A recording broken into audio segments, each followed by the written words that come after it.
오늘 말씀의 제목은 종말에 대하여 라는 제목으로 말씀을 나누겠습니다. 벨직 신앙고백서 가장 마지막인 37조에서는 세상의 종말과 그리스도의 재림에 관해서 언급을 합니다. 궁극적으로 모든 권세가 하나님께 있음을 마지막으로 마무리하는 것이죠. 우리가 지난주에 생각해 보면 지난주에는 우리가 하나님께서 교회 외에 국가라는 시민정부라는 권세를 두셨고 그 권세도 하나님께 속한 것이고 또 궁극적으로 이제 종말의 모든 권세가 하나님께 드러나는 것을 말하고 있어요. 그래서 37조에서 종말에 대해서 밝히고 있는 것입니다. 그런데 37조를 우리가 읽어보면 다 읽진 않았지만 37조의 벨직 신앙고백서를 읽어보면 종말에 관해서 모든 것을 말하지는 않습니다. 사실 우리가 궁금한 것들 있잖아요. 그 많은 것들을 말하잖아요. 예를 들어서 죽음 이후에 어떻게 될 것인가, 또 죽음 이후에 부활까지. 그러니까 우리가 막 죽었어요. 죽고 예수님이 오시는 그 과정까지를 중간 상태라고 이야기합니다. 그런데 그 중간 상태에 도대체 어떠한 상태에 있는가를 밝히지 않습니다. 또 그리고 요한계시록에 늘 논란이 되는 천년왕국에 대해서도 벨직 신앙고백서는 구체적으로 밝히지 않아요. 또 예수께서 오시게 될 때에 말세의 징조들이 성경에 언급되는 부분들이 있는데 그것조차도 37조에서는 다루지 않습니다. 왜 이렇게 하는가를 우리가 잘 생각을 해야 돼요. 벨직 신앙고백서의 37조에서 종말을 다루는 목적은 어디에 있냐면 성도들이 박해를 받고 있어요. 로마 교회로 인하여서 개혁된 교회, 뭔가 종교개혁을 일으킨 교회 안에서 뭔가 심한 박해 가운데 있는 것이고 그 안에서 순교자들이 교회 안에 생겨나는 거예요. 그들에게 무슨 이야기 하냐면 마지막에 종국에 하나님께서 재판장으로 오실 텐데 그 하늘의 재판장에게 모든 것이 판결될 것이다. 이것을 중점적으로 설명합니다. 그래서 박해의 가운데 놓여있는 성도들에게 종말의 소망이 있음을 말해주고자 하는 것이 벨직 신앙고백서 37조의 목표예요. 그래서 하나님께서 종말의 모든 것의 심판자가 되실 것이다. 달리 말하면 지금 너희를 교회를 핍박하는 자들은 종말에 하나님께서 그들을 파멸케 하시고 그들을 정리하실 것에 대한 경고를 주면서 목적이 어디에 있냐면 고난 가운데 있는 교회를 향하여서 용기를 주고 위로를 주려고 이 이야기를 하고 있다는 것입니다. 그런데 벨직 신앙고백서의 37조의 뉘앙스가 벨직 신앙고백서만 갖고 있는 것은 아니에요. 사도들도 종말을 이야기할 때 고난 가운데 있는 자들에게 그리스도께서 너희의 심판주로 오시게 되셔서 이 모든 것을 다 심판하실 것이다.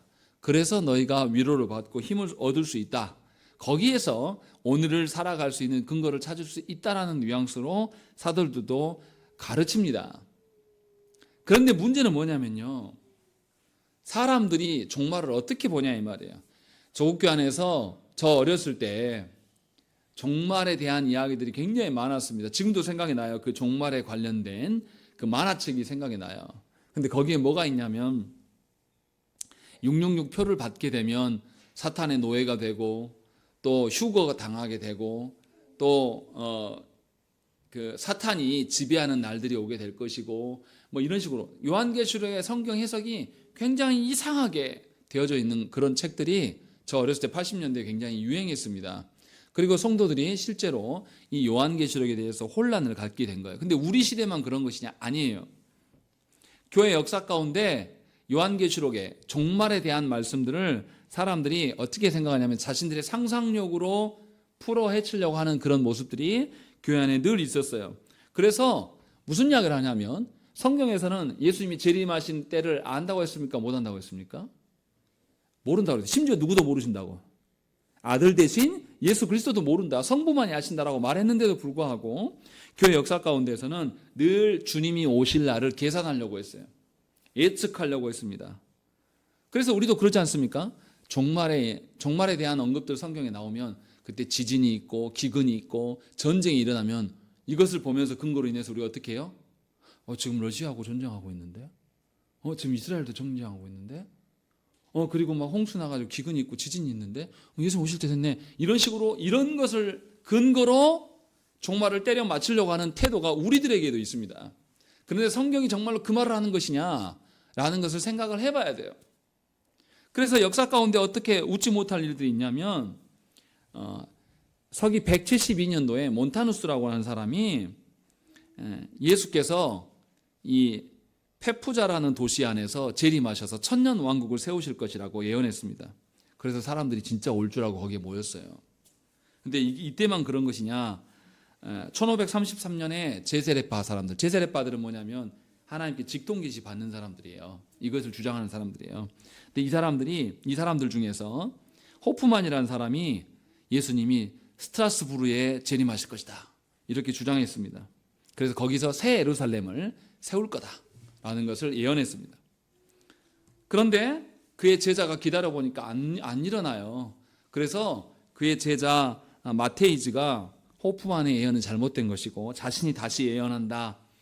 거기가 아니라 스트라스부르가 아니라 독일의 민스터에서 예수님이 다시 오실 것이다 라고 주장을 했습니다. 근데 그 시대만 있는 게 17세기, 16세기만 있었던 게 아니라 19세기에 이런 일들이 더 많이 있습니다. 여기에 이단들이 굉장히 많이 나와요. 19세기에 윌리엄 밀러라는 사람은 1853년에 그리스도께서 재림할 것을 예언했습니다. 근데 예수님이 왔습니까? 안 왔습니까? 안 왔어요. 안 오니까 뭐라고 핑계댑니까? 너네들이 회개하지 않으니까 예수님이 지금 숨어 계신다. 이런 논리를 폈습니다. 그래서 아무 일도 안 일어났어요. 그러고 나니까 이제 20세기에 러셀이라는 사람이 1919년에 주께서 다시 재림할 것을 예언했습니다. 일어날게요? 안 일어날게요? 아무 일도 없었습니다. 그러니까 밀러도 똑같이 너희가 회개하지 않으니까 아직 그런 거야 라고 이야기하면서 뭘 만드냐면 이 러셀이라는 사람이 여호와의 증인을 만듭니다.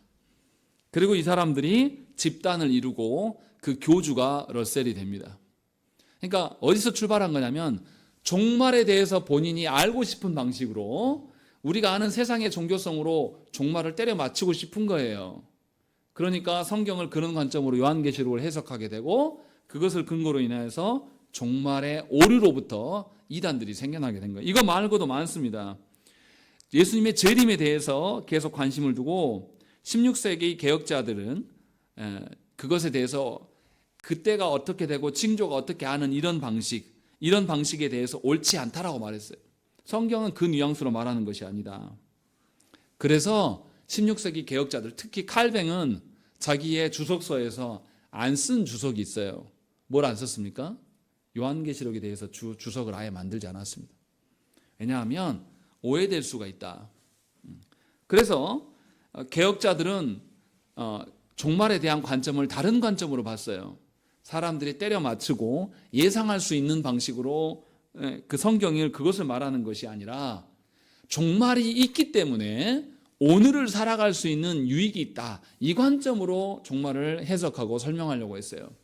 그래서 종말의 사건에는 궁극적으로 예수 그리스도께서 재판장으로 오실 것이고 그 재판장 대신 예수 그리스도께서 오심으로 말미암아서 신자들에게는 종말이 완전한 구원을 이루는 성취되는 날이고 불신자들에게는 하나님의 심판이 처벌이 임하게 될 그 영원한 죽음에 이르게 될 날이라고 비교하면서 오늘을 살아가는 자들에게 위로가 되는 것이 종말이다 이렇게 설명하려고 예를 썼어요. 그래서 벨직 신앙고백서 37조에서도 그 뉘앙스로 설명을 합니다. 그러니까 우리가 잘 알아들어야 돼요. 여러분들이 요한계시록을 보면서 자꾸만 천년왕국이 있을 것이다. 그 천년왕국 때 교회가 승기를 잡고 세상 권세 위에 설 것이다. 이런 것을 위로 삼으면 안 돼요. 그건 해석이 잘못된 거예요. 이제 이야기할 테지만 그래서 분명하게 종말은 종말의 사건을 성경에서 계시하여 주신 것은 목적은 뭐에 있다고요?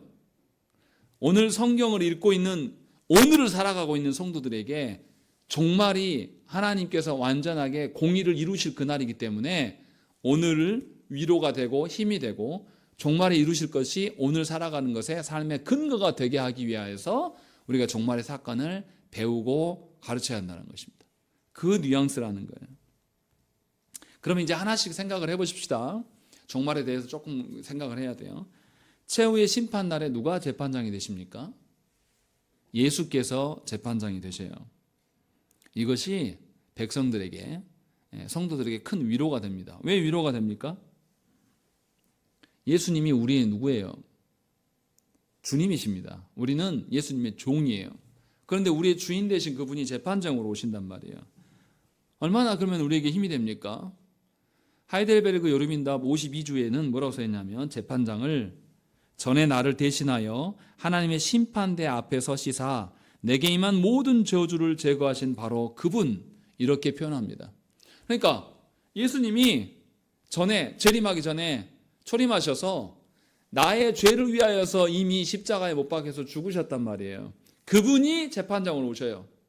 그러면 한 번 나를 위해서 죽으셨는데 그분이 다시 오셔요. 그러면 누구를 위해서 오시겠습니까? 당연히 나를 위해서 오시겠죠. 그렇기 때문에 위로가 될 수 있다라고 말하는 것입니다. 그런데 예수님을 거절한 사람들이 있을 거 아닙니까? 예수님을 믿으라고 이야기를 해도 아직도 믿지 않는 사람들이 있어요. 누굽니까? 불신자들은 뭐 당연히 그런 것이고요. 원래 하나님의 택한 백성이었는데 예수님을 인정하지 않는 무리들 누굽니까? 유대인들이에요. 유대인들은 지금도 예수님을 믿지 않습니다. 이렇게 예수님을 거절하는 자들은 예수님을 거절했기 때문에 뭐가 있겠습니까? 종말에 하나님의 심판밖에 없어요. 그리고 유대인들은 뭐도 했습니까? 예수님을 어디에 넘겼어요? 십자가에, 로마 재판정에 유대인들이 넘겼어요. 그리고 그들을 회개하지 않았습니다. 끝까지 주님을 버린 상태고 그 유대인들의 후예들도 뭐냐면 예수님을 인정하지 않아요. 그러니까 여러분 착각하시면 안 돼요. 이스라엘 사람들에게 이스라엘의 복음이 들어가서 이스라엘이 회복되면 예수님이 온다고 말하는 사람들 있잖아요. 들어보셨을 거 아니에요. 백투더 예루살렘 하면서 다 가짜라는 거예요. 분명하게 벨직 신앙고백서 이야기하는 것은 예수께서 재판장으로 오신 것에 대해서 선명하게 말합니다. 그런데 예수님이 언제 오실 거 압니까? 모릅니까? 몰라요. 알아야 됩니까? 몰라도 됩니까? 몰라도 돼요. 상관이 없어요. 뭐가 중요하니까요. 예수님 오실 날이 정해져 있다는 것과 오실 때 누가 재판장으로 오신다. 예수께서 재판장으로 오시는 두 가지만 알면 아무렇지도 않아요. 언제 오든지 상관이 없어요. 왜요? 오늘 내가 죽었어요? 죽었는데 예수님 재림할 때 나 어떻게 됩니까? 다시 살리셔가지고 내가 살아있는 동안에 주 앞에서 어떻게 살았는가에 대해서 하나님 평가해 주실 거거든요. 조금 일찍 하나 조금 나중에 하나 이게 뭐가 중요합니까? 중요하지 않아요. 중요한 것은 그 재림의 날짜를 성부께서 이미 정하셨다라는 거예요. 그리고 재판장으로 우리의 주인 되신 예수님을 보내신다는 사실이에요. 그러면 우리가 생각을 해봐야 됩니다. 그러면 예수님이 우리의 모든 근거가 되는 것, 그 시작은 언제입니까? 예수님이 다시 오시겠다라고 약속하셨잖아요. 그런데 그 다시 오심, 예수님이 우리의 주인 되시고 우리의 구원주가 되심의 그 기점은 어디예요? 창조부터 그랬습니까? 최초로 주님이 인간의 몸을 입고 이 땅에 오신 그 성육신 때부터 뭐가 시작된 겁니까? 주님의 종말의 약속이 시작된 겁니다. 초림하시고 재림하시니까 초림하셨을 때부터가 뭐라고요? 종말인 거예요. 하나님의 뜻이 성취된. 그래서 어떻습니까? 예수 그리스도께서 마지막 때 심판주로 오신다고 이야기를 했는데 성경은 무슨 이야기를 합니까? 예수님이 초림하셔서 십자가에서 죽으시고 부활하셔서 그 다음에 어떻게 됩니까? 주님이 승천하셔서 어디에 앉으셔요? 성부 보좌 우편에 앉으셨어요. 성부 보좌 우편에 앉으셨다는 의미는 뭡니까? 누가 왕이라는 거예요? 예수 그리스도께서 왕 되심으로 그곳에 계신다는 겁니다. 그럼 요한계시록에서 말하는 천년 왕국이 시작이 됐단 소리예요? 시작이 안 됐단 소리입니까? 이미 초림 사건을 통하여서 예수님의 천년 왕국의 시대는 시작되고 있었던 거예요. 이해되시죠? 그러면 종말에 대한 그 종말의 약속에 대한 시작은 언제부터 해요? 예수님 초림하셨을 때부터 성육신 하심부터 다시 재림할 것에 대한 약속은 이미 시작되고 있는 거예요. 그래서 개혁주의자들은 뭐냐면 종말을 언제부터 보는 거예요? 예수님의 십자가 사건부터 보는 거예요. 이미 예수님 초림하셨을 때부터 종말이 시작됐다라고 보는 거예요. 그리고 종말의 완성이 예수님의 재림으로 보는 거죠. 그러니까 재림이 확실한 겁니까? 확실하지 않은 겁니까? 이미 확실한 거예요. 주님의 초림 사건을 통해서 우리는 그것을 볼 수가 있게 된 거예요. 그러니까 틀림이 없는 거예요. 예수님의 재림에 대해서 그런데도 많은 사람들이 오해를 일으킵니다. 그래서 예수님이 오실 날들에 대한 징표를 자꾸만 보면서 성경에 보니까 지진이 있다 그러고 전쟁이 있다 그러고 뭐 기근이 있다 그러고 나라와 나라가 싸우고 아마겟도 전쟁이 있다네. 막 그런 거 보면서 예수님 오실 때 때려 맞추려고 한단 말이에요. 그런 식으로 성경을 보는 사람들이 많아요. 그런데 성경을 자세히 보면요. 그렇지 않습니다. 종말이 언제부터 시작됐습니까? 예수님이 초림 때부터 시작됐어요. 그러면 성경에서 말하고 있는 종말의 징조들이 언제부터 이미 구현된 거예요? 예수님 초림 때 이미. 그러니까 마태복음 24장에 보면 24장 14절부터 30절 말씀에 보면 종말의 징조에 대한 이야기들이 나와요. 또 요한계시록 6장 9절부터 11절 말씀 보면 종말의 징조가 나와요. 그 종말이 예수님 재림할 때의 사건을 말하는 것일까요? 예수님의 초림할 때의 사건을 말할 걸까요? 예수님 초림시예요. 주님이 십자가에 달리시고 난 이후에 이스라엘 가운데 예루살렘이 멸망하게 될 것과 이 어떠한 것들, 이런 모든 것들을 설명하고 있어요. 그러니까 재림 때 사건을 주님이 설명해 주시는 것이 아니라 예수님이 초림하셔서 십자가에서 죽고 부활하신 이후에 예루살렘이 어떻게 됩니까? AD 70년에 로마의 티투스 장군이 예루살렘에 들어와서 어떻게 해요? 싹 무너뜨리고 다 폐허를 만듭니다. 그 사건을 징조로 설명하고 있는 거예요. 그러니까 오해하면 안 돼요. 마태복음 24장이나 요한복음 6장에 나오는 사건들은 이미 종말의 시작 때를 알려주는 거예요. 근데 우리는 그 사건을 보면서 뭐 어떻게 해석을 해왔냐면 예수님 재림 때 이렇게 될 것이다 라고 하면서, 그러니까 어떻습니까? 재림 때 그 사건을 맞추려고 하니까 자꾸 어떻게 해요? 지진이 일어나고 기근이 있고 전쟁이 일어나고 막 사람들이 막 공해로 인하여서 죽어가고 그러면 우리가 공포에 휩싸이는 거예요. 예수님 재림할 때가 왔나 보다. 이런 식으로. 그래서 그리스도인들이 자꾸 뭐 합니까? 1차 세계대전, 2차 세계대전이 이제 끝났어요. 제3차 대전이 뭐가 될 것이다? 요한계시록에서 말하는 아마겟돈 전쟁이 될 것 같아 하면서 두려워한단 말이에요. 그래서 막 그런 이야기도 있었어요. 그 3차 세계대전을 누가 일으키냐? 누가 일으켰다고 말했을 것 같습니까? 우리나라가 6.25 전쟁통이 끝나고 나서 누가 제일 미워요? 김일성이가 제일 미웠단 말이에요. 김일성이가 사탄의 축으로서 아마겟돈 전쟁의 시작점이 될 것이다. 이런 그 성경에 그런 말이 나옵니까? 안 나오는데도 우리가 그런 식으로 오용해서 써먹었어요. 저도 실제로 그런 설교를 들어본 적이 있습니다. 이런 식으로 종말에 대한 오해를 갖게 되면 큰 문제가 생깁니다. 그러나 분명하게 그리스도께서 오심과 다시 오심에 대한 관점으로 보면 그리스도의 오심 사건이 이미 종말의 시작점이고, 그럼 예수님이 오실 때 어떤 모양으로 오시겠습니까? 아니, 예수님이 어떤 모양으로 가셨어요? 가신 그 모습 그대로 오실 거 아닙니까? 예수님이 어떻게 가셨습니까? 십자가에 달리셔서 죽으시고 부활하셨어요. 부활한 몸으로 승천하셨단 말이에요. 그러면서 뭐라고 합니까? 예수님께서 부활한 자의 첫 열매가 되신다라고 말하면서 너희들도 주님을 닮아서 어떻게 될 거다? 다 부활하게 될 것이다. 이 말을 하신단 말이에요. 그 모습 그대로 오실 것을 우리에게 말씀하는 거예요. 그래서 우리가 성경에서 기록한 주님이 승천하실 때의 모습 그대로 주님이 다시 오실 거예요. 그때는 이제는 구속주로서 재판장으로 오실 거란 말이에요. 그 앞에는 왕으로서 계실 것이고 그 재판장으로서 다시 오시게 될 거예요. 그때에 우리의 구원이 완성될 겁니다. 다시 오실 때 주님은 모든 거룩한 천사들에 둘러싸여서 눈에 보이는 방편으로 이 땅에 오실 거예요. 은밀하게 오는 거 말이 안 돼요. 오늘 본문에도 뭐라고 나와 있습니까?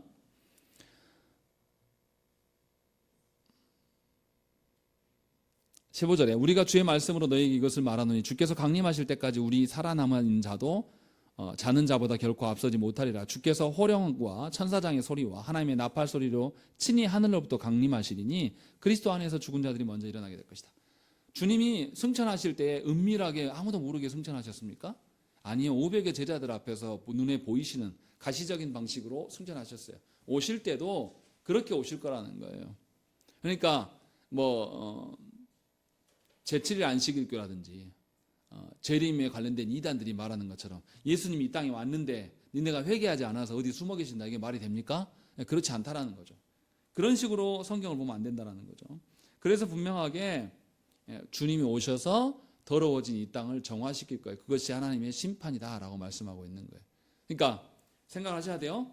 주님이 이 땅에서 오셔서 십자가에서 죽으시고 부활하셔서 승천하신 뒤에 하나님 보좌 우편에 앉으셨어요. 주님이 왕으로 군림하신단 말이에요. 그때부터가 뭐죠? 천년왕국의 시작이에요. 그리고 주님이 다시 오실 거란 말이에요. 그런데 이런 방식으로 천년왕국을 보지 않는 사람들이 있습니다. 그런 사람들이 한국교회의 가장 주된 부류는 뭐냐면 전천년설이에요. 전천년설이 문제를 많이 일으킵니다. 성경 해석에 대한 오해를 갖게 되고. 그런데 한국교회 대부분은 뭐냐면 전천년설에 근거해서 성경을 봐요. 전천년설이 성경에서부터 출발한 해석이 아니고요. 어디서 나온 거냐면 미국하고 미국의 선교지에서 나왔던 이야기들입니다. 전천년설이 어떻게 이제 요한계시록에 대한 해석인데 유대 랍비들이 이 전천년설을 주장했고 이것을 개신교에서 가져와 가지고 이것을 퍼뜨렸어요. 그래서 뭐라고 생각하냐면 교회가 주님이 재림하시기 전에 1000년 동안 이 지상에서 만국을 통치하게 될 날이 오게 될 것이다. 그렇게 이제 말하는 것이죠. 그리고 난 이후에 최후의 심판이 있을 것이다. 이런 주장을 펴는 거예요. 그러니까 그리스도의 교회가 지상에서 영광스러운 위치에 오르는 그 기간을 1000년간으로 본 거예요. 그래서 이 전천년설을 주장하는 게 뭐냐면 오순절파, 여호와의 증인, 몰몬교, 온갖 이단들, 예수 재림과 관련된 이단들 전부 다 이 사람들도 뭐냐면 전천년설을 주장하고 믿습니다.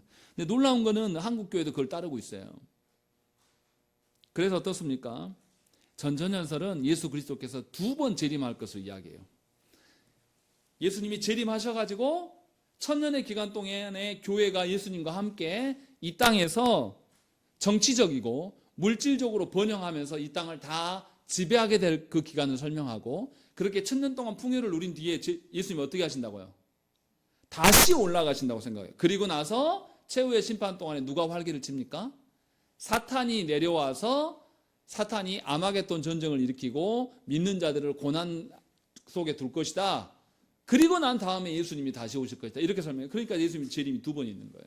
전천년설의 맹점은 바로 그 부분입니다. 그런데 성경에서는 주님이 2번 오신다는 말 하지 않거든요.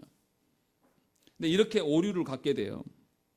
그러니까 어떻겠습니까? 전천년설 주의자들은 뭘 꿈꾸겠어요? 천년왕국이 속히 오기를 소망하겠죠. 왜요? 교회가 뭐하니까?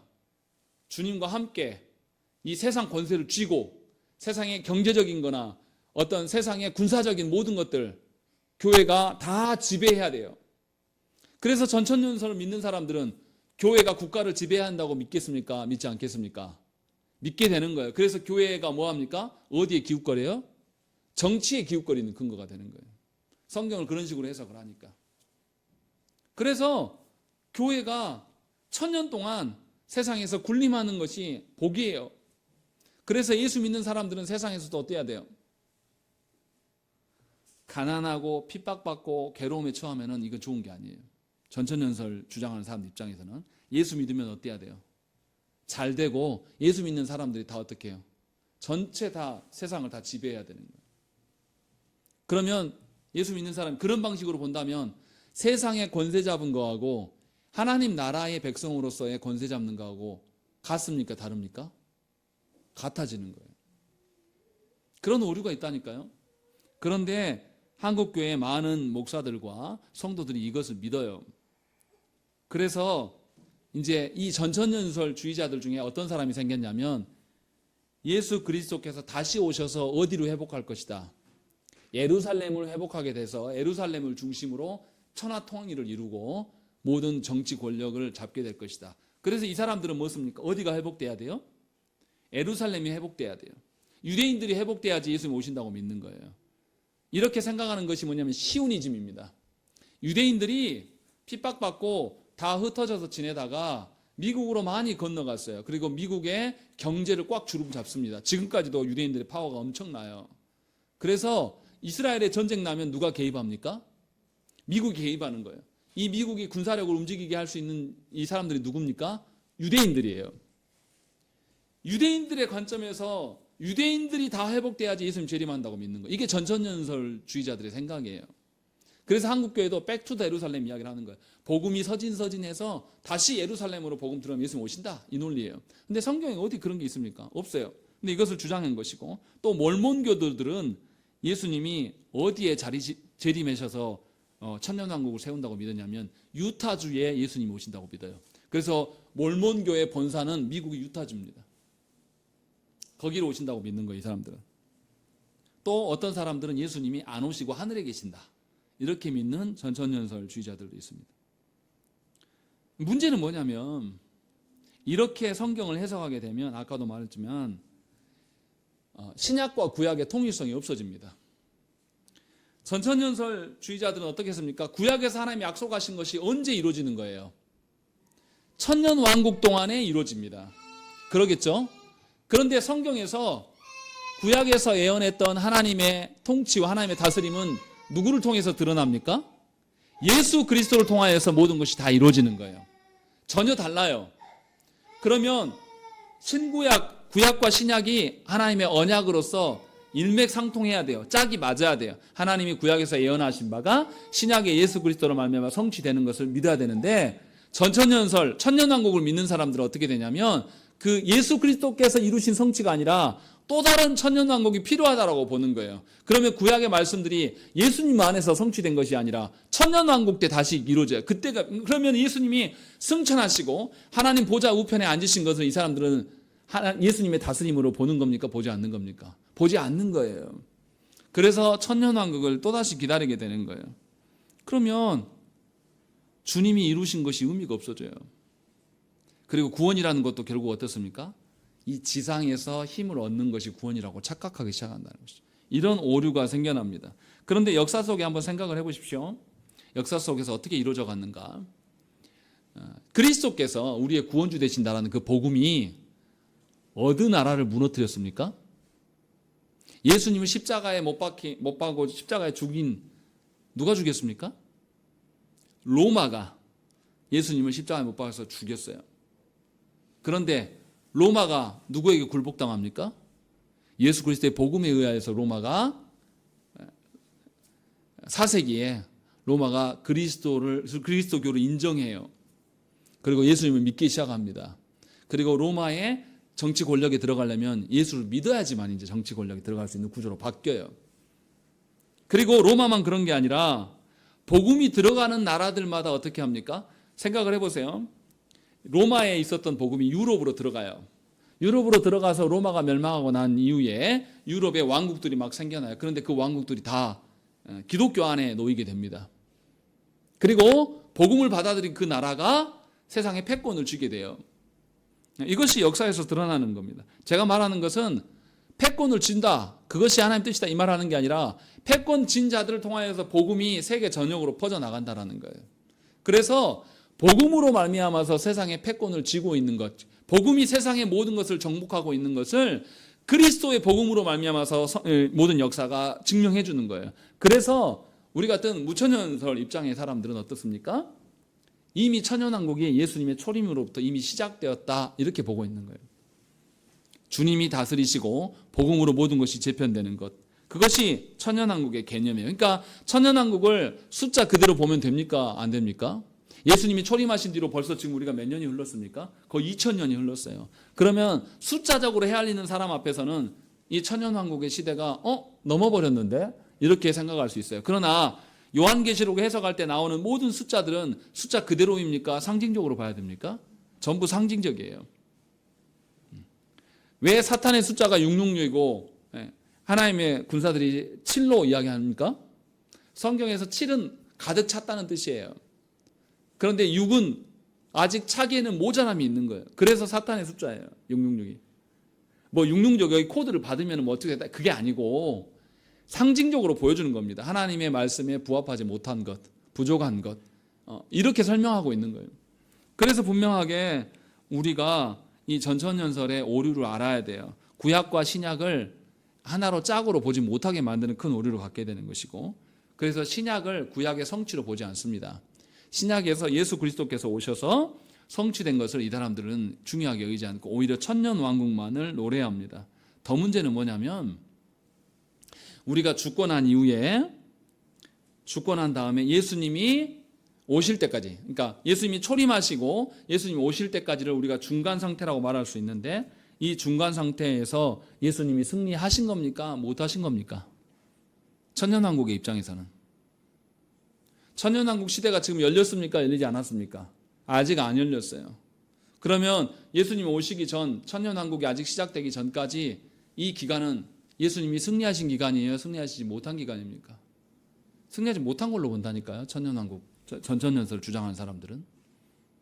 그런데 주님이 이미 어디에 오르셨어요?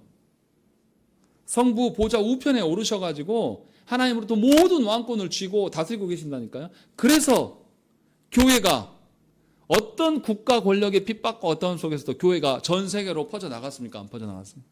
퍼져나갔어요. 국가 권력과 군사력과 경제력으로 교회가 퍼져나간 게 아니라 그 국가의 권력들을 뛰어넘으면서 교회가 박해 속에서도 교회가 계속 퍼져나간 게. 그러니까 놀라운 건 어떻습니까? 스페인이 남미를 침략했어요. 침략에 들어갈 때 스페인이 뭘 같이 갖고 들어갔습니까? 복음을 같이 갖고 들어갔단 말이에요. 침략자들의 종교예요, 어떻게 보면. 그런데 남미가 복음을 받아들였습니까? 받아들이지 않았습니까? 받아들였어요. 물론 좀 타락한 면이 있어요. 로마 카톨릭에서 복음을 받아서 타락한 부분이 없지 않아 있습니다. 그런데 복음이 들어간 거예요.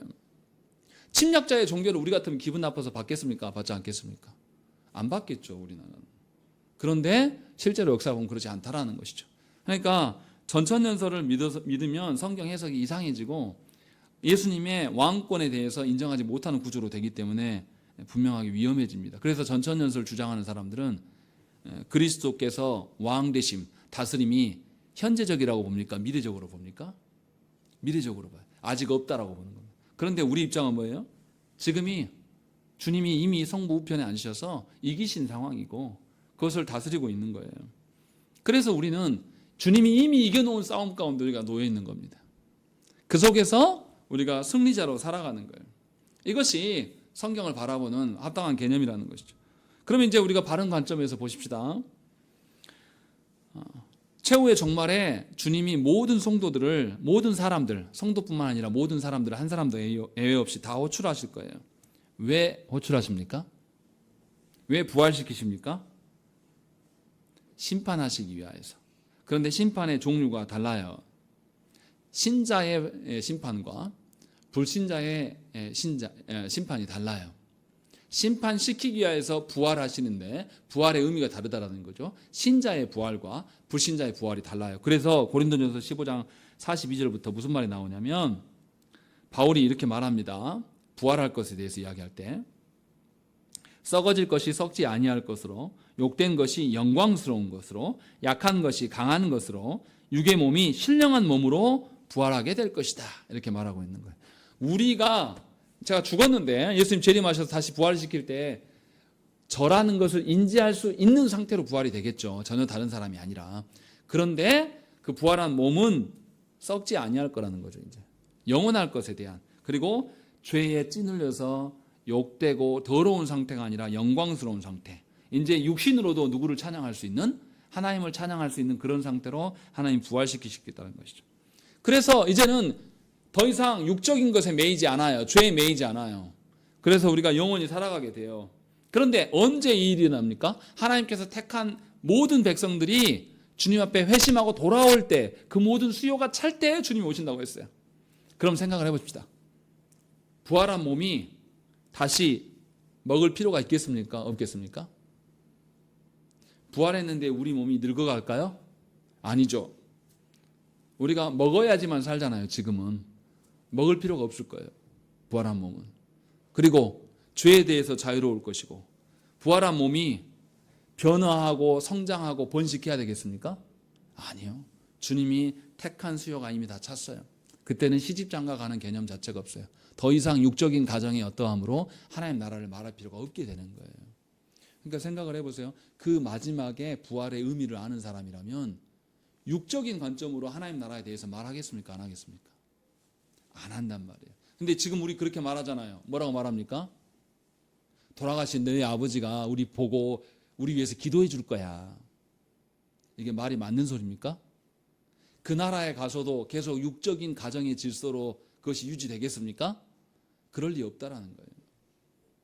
그러면 이 나라에 지금 살아있는 동안에부터 우리가 자녀들을 어떻게 봐야 돼요? 나의 인간적인 육신의 사랑으로, 나의 혈연으로 사랑하는 것이 옳습니까? 아니라니까요.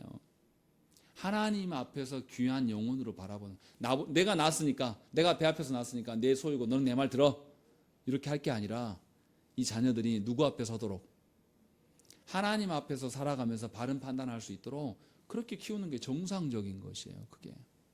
왜냐하면 하나님 나라 앞에 가서는 어떻게 해요? 그때도 희연이가 제 딸로 설까요? 아니라니까요. 하나님의 자녀로서, 하나님의 형상으로서, 한 영혼으로서 저와 대면할 거예요. 더 이상 그때는 아빠라고 안 하겠죠. 하나님 앞에서 그리스도 안에서 같은 지체로서 그런 영광된 모습으로 서로를 발견하게 될 거란 말이에요. 그러니 지금부터 딸에게 딸로서가 아니라 하나님의 자녀로서 설 수 있도록 살아가도록 고면하는 거, 이것이 바른 종말의 관점을 갖고 있는 사람들의 특징이에요. 혈육의 사랑으로 어떻게 해보려고 하는 것이 아니라 그리스도의 사랑으로, 그 그리스도의 사랑을 먹고 그 안에서 영원한 몸을 꿈꿀 수 있도록 그렇게 고면하는 것이죠. 그런데 반대로 불신자의 부활은 어떻겠습니까? 무엇을 위하여서 부활시킵니까? 하나님께서 심판을 위하여서. 그냥 심판이 아니에요.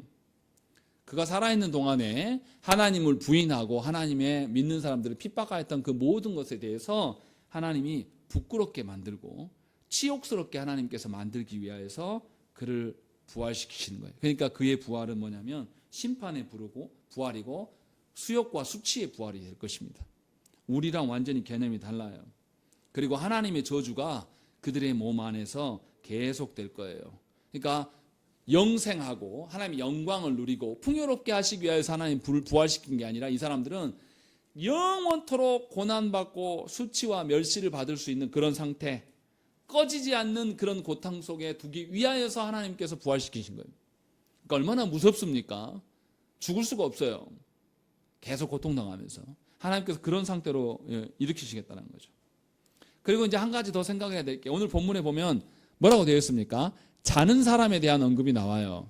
13절에 형제들아 자는 자들에 관하여는 너희가 알지 못함을, 이렇게 이야기합니다.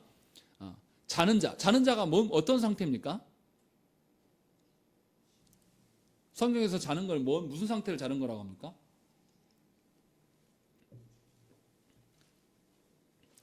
다윗, 성경에서 뭐라고 합니까? 아브라함, 다윗, 바울, 요한 막 다 죽었어요. 이 사람이 죽고 육신이 없잖아요, 지금. 그리고 예수님이 다시 오시면 육신이 생길 거예요. 이 상태를 중간 상태라고 말합니다. 우리도 언젠가는 죽을 거예요. 죽고 나면 우리의 육신은 썩어져 없어지기보다 우리 영혼이 있겠죠. 그런데 이것을 뭐냐면 이제 영혼이 어떤 상태로 있냐, 요거의 싸움이에요. 근데 성경에 보면은 자는 자들에 대한 기록들이 나온단 말이에요. 그래서 이 사람들 예수 믿고 죽어가지고 다시 몸이 부활할 때까지는 자고 있는 상태인가 보다, 아무 생각이 없고 그냥 그런 상태인가 보다 라고 이렇게 주장하는 것이 영혼 수면설이라고 생각을 합니다. 그런데 영혼 수면을 주장하는 사람들은 뭐냐면, 그러니까 다 죽은 사람들이요, 다윗이나 아브라함이나 솔로몬이나 믿음으로 죽었던 사람들이 지금 아무 의식이 없다고 보는 거예요. 영혼 수면설을 주장하는 사람들. 정말 그럴까요? 그렇지 않아요. 누가복음 20장 38절 말씀 보면 하나님은 죽은 자의 하나님이 아니요 살아있는 자의 하나님이시라. 하나님에게는 모든 사람이 살아있느니라 이렇게 말씀해요. 그러니까 죽은 자들이 육신은 무덤으로 가지만 그 영혼은 누구에게 갑니까? 그리스도에게로 가서 그리스도와 함께 교제함으로 지금 살아있는 상태, 의식이 있는 상태로 영혼이 존재해야 하는 거예요. 예수님이 재림할 그날까지 그런 방식으로 존재해 계시는 거예요. 그리고 재림 때에 이제 육신까지 부활하여서 온전한 상태로 주님과 교제하고 영화로운 상태를 소망할 수가 있는 것이에요. 이것이 성경적인 입장입니다. 죽은 이후에, 그러니까 죽자마자 우리는 어떻게 됩니까? 육신은 없어지고 우리의 영혼이 그리스도와 함께 연합되어서 주님 앞에서 완전 성화를 이루어요. 그런데 그게 완전한 상태는 아니에요. 왜요? 우리의 육신이 부활해야 될 일이 남아있기 때문에. 그래서 주님과 함께 죄 없는 상태, 영혼이 정말로 자유함을 누리는 그 상태로 주님의 재림 때까지 기다리는 것이죠. 이것이 중간기의 상태예요. 성경은 분명하게 육체와 영혼에 관해서 말씀하고 있고 죽음 이후에 영혼도 살아있다라고 말씀합니다. 그래서 우리는 의식 없는 상태로 죽음을 맞이하는 것이 아니라 그 이후에도 의식이 있는 상태로 그리스도와 교제함으로 그리스도의 재림의 때를 기다리는 것이죠. 이것이 이제 영혼 수면설에 대한 우리 입장이에요. 그리고 이제 마지막 심판할 때에 사람이 이제 죽어서 사람이 행했던 모든 우리의 마음에 품었던 것들 또 품은 것을 말로 행하고 행동으로 보였던 그 모든 것들을 하나님께서 다 기록해 놓으셔서 그 책을 심판의 날에 펼쳐 보이신다라고 말씀해요. 이 말이 무엇입니까? 우리의 모든 행위들에 대해서 하나님께서 결산하시는 거예요. 분명하게 우리가 그리스도와 연합된 삶을 살아간 것인지 아니면 그리스도와 상관없이 여전히 죄의 종노릇하면서 살아간 것인지를 판결하는 거예요. 근데 이제 생각을 해보십시오. 먼저 언제 판결을 받겠습니까? 최후의 판결 전에 우리가 죽어서 우리의 영혼이 천국으로 갈지 지옥으로 갈지 판결을 받을까요? 안 받을까요? 받겠죠. 거기서 임시적인 판결을 먼저 받아요. 그리고 나서 주님이 다시 오실 때에 우리의 육신까지 부활시켜서 완전한 판결. 이때는 뭐냐면 속일 수가 없어요. 온 천하에 공개될 것입니다. 이런 거예요.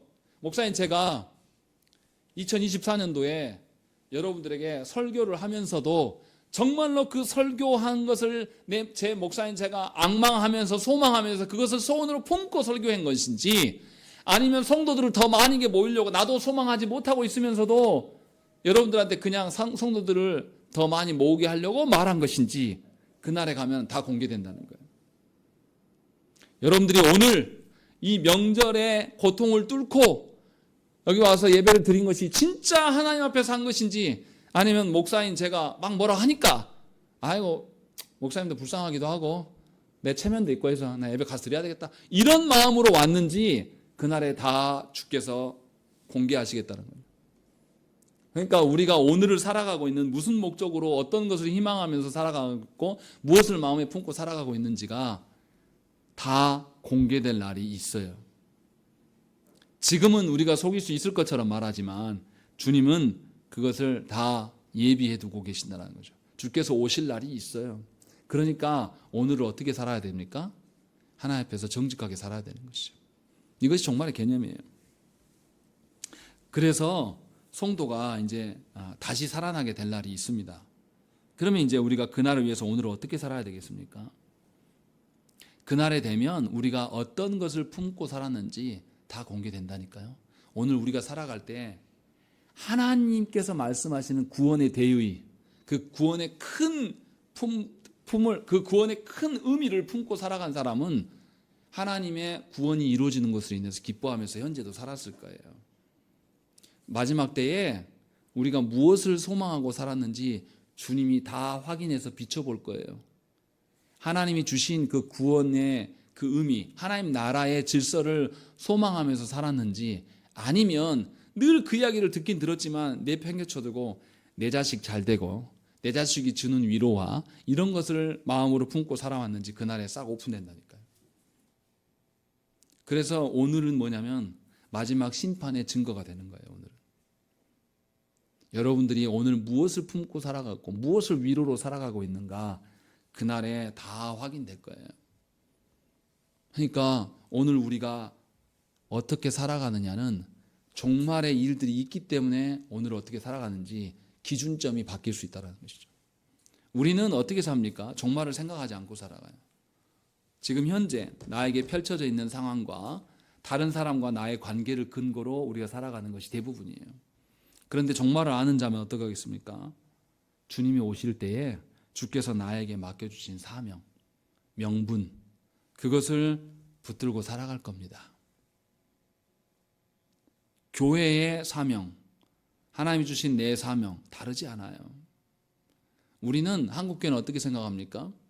교회에 주신 사명은 목회자나 하는 것이지 아니면 장로님들이 하는 것인지 이렇게 치부하는 경향이 있습니다. 그러나 주님이 재림하여 다시 오실 때에 정말로 여러분들 한 분 한 분이 진심으로 교회의 사명대로 맞춰서 살아왔는지 하나님 확인하시겠다라는 것이죠. 그것이 종말을 대한 우리의 태도여야 돼요. 그리고 하나님은 반대로 교회를 핍박하고 하나님의 말씀이 선포되는 것을 반대했던 사람들, 그것이 세상 밖에 있는 사람들 말고요, 교회 안에 있으면서도 하나님의 사명을, 말씀을 그대로 받지 않고 말씀 됐고 내 상황이 더 중요해, 그래서 말씀에 순종하지 않고 엇갈리게 살아왔어요. 그러면 이 사람은 뭘 증거하면서 살았겠습니까? 죄인으로서의, 죄의 종으로서 증거하는 자로, 그 증인으로서 살아간 것뿐이에요. 누구에게요? 안타깝게도 여러분들이 사랑하는 배우자와 여러분들 자녀에게 거짓된 신앙생활이 무엇인지를 계속 증거하면서 산 것이 되는 거예요. 이것이 그날에 하나님께서 다 처리하실 일이라는 거예요. 분명하게 이것을 깨달아야 돼요. 그래서 최후의 심판이 두려움으로 다가오는 자는 여러분들이 문제가 있는 겁니다. 주님이 다시 오셔서 내가 지금까지 하나님의 말씀을 붙들고 그 말씀 때문에 내가 다른 사람들한테 오해도 받고 욕도 먹고 희생당하면서 살아온 것이 복원되고 모든 것이 진짜 팩트가 뭔지를 그날에 다 까발려지게 될 것을 된단 말이에요. 그런다면 그날을 소망하며 살겠죠. 내가 지금 희생당하고 고난당해도 그날에 다 모든 것이 원점으로 될 것이니까. 그래서 분명하게 삶의 방식이 달라지는 것이죠. 그래서 성도는 어떻습니까? 최후의 심판날에 자신이 회복되는 근거를 어디에 둡니까? 여기서 잘 생각해야 됩니다. 최후의 심판날에 내가 주님 앞에서 의롭다라고 평가받는 기준이, 그 근거가 어디에 있어요? 우리에게 있습니까? 시점으로 봐보세요. 미래에 그 심판받을 일이 미래의 근거로 삼지는 않겠죠. 그럼 현재 우리 삶에 있습니까? 현재 우리가 하나님께 순종하고 하나님 나라를 발견하고 말씀을 들을 수 있는 귀가 무엇 때문에 생긴 거예요? 예수 그리스도 때문에 생긴 거예요. 예수 그리스도는 언제예요? 과거예요. 종말에 우리가 심판받고 안 받고의 기준들, 우리가 하나님 앞에서 상급받고 하나님께 인정받는 그 근거가 어디에 있다는 거예요? 예수 그리스도께 있다는 거예요. 그러면 예수 그리스도께서 나를 위하여서 죽으시고 부활하시고 승천하시고 하나님 우편에 앉으신 거 이미 실현됐습니까? 안 됐습니까? 돼 있어요. 그럼 여러분들은 미래가 보장이 됐습니까? 안 됐습니까? 돼 있는 거예요. 그래서 오늘 우리가 어떻게 살아가야 됩니까? 그리스도 안에서 살아가는 거예요. 무슨 말씀인지 이해되십니까? 내가 잘 살고 내가 이 땅에서 권세 있고 사람들한테 인정받고 살아서 하나님 앞에서 내가 많은 사람을 전도했으니까 이것을 근거로 인하여서 하나님께 나중에 상급받겠지. 웃기지 말라는 거예요. 오전에도 제가 설교에서 말씀드렸잖아요. 의에 대한, 의의 종으로 살아간 열매를 주님이 뭐라고 했습니까? 하나님이, 바울이 뭐라고 표현해요? 하나님의 은사다. 하나님이 주시는, 값없이 주시는 선물이다.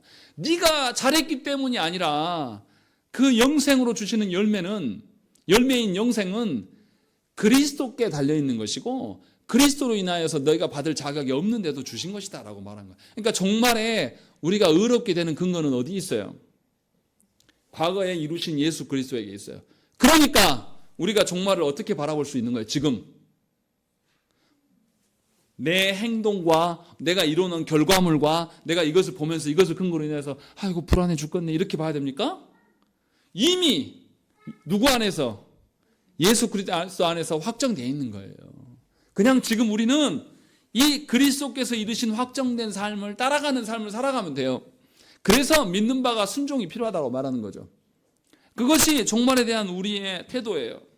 그리고 하나 더 생각해야 될 것, 우리가 늘 착각하는 것 중에 하나가 뭐냐면 하나님 나라 갔는데 더 잘 섬기고 상급 쌓아놓은 사람은 뭐 황금집에 살고 누구는 개털 모자 써요. 이렇게 될까요?